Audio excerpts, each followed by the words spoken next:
हम अक्सर आंखों से देखी हुई और कानों से सुनी हुई बात को सच मान लेते हैं, लेकिन कभी कभी आंखों से देखी हुई और कानों से सुनी हुई बात भी सच नहीं होती। हमें थोड़े समय पश्चात यह पता चलता है या समझ में आता है कि अरे, जिस बात को मैंने सच मान लिया था वह तो सच है ही नहीं, सच तो कुछ और ही है। चलिए हम इस बात को एक स्टोरी के जरिए थोड़ा अच्छे से समझते हैं।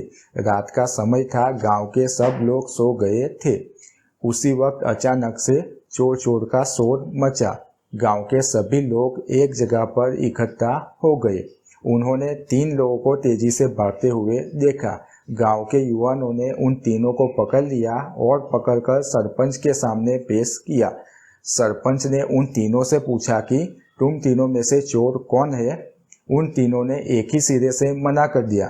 तीसरे वाले व्यक्ति ने कहा कि उसने दूसरे वाले व्यक्ति को तेजी से भागते हुए देखा। उस वक्त उसने चोर चोर की आवाज़ सुनी तो उसे लगा कि शायद वह चोर है, इसलिए वह उसे पकड़ने के लिए उसके पीछे दौड़ा।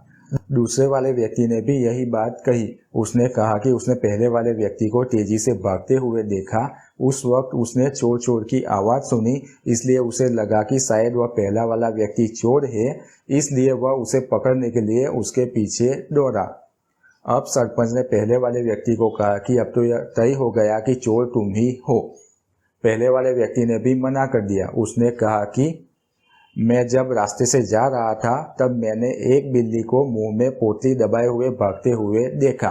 मुझे लगा कि मुझे यह पता करना चाहिए कि आखिर बिल्ली मुंह में क्या लेकर भाग रही है, इसलिए मैं उसे पकड़ने के लिए उसके पीछे दौड़ा। उस वक्त मैंने चोर चोर की आवाज़ सुनी और पीछे लोग दौड़ रहे थे, इसलिए मैं भी दौड़ता चला गया। अब सरपंच ने कहा कि अब तो वह बिल्ली ही बता सकती है कि चोर कौन है। उसने गांव के युवाओं से कहा कि वह जाकर तुरंत उस बिल्ली को पकड़कर ले आए। थोड़ी मेहनत के बाद बिल्ली पोटली समेत पकड़ ली गई। सरपंच ने पोटली को खोला तो उसमें सच में गहने थे। वह गहने उस महिला के थे जिसने सबसे पहले चोर चोर का शोर मचाया था। उसने बिल्ली को नहीं देखा था, लेकिन उसने जब पोटली गायब देखी तो चोर चोर का शोर मचा दिया। इस तरह चोर व बिल्ली निकली।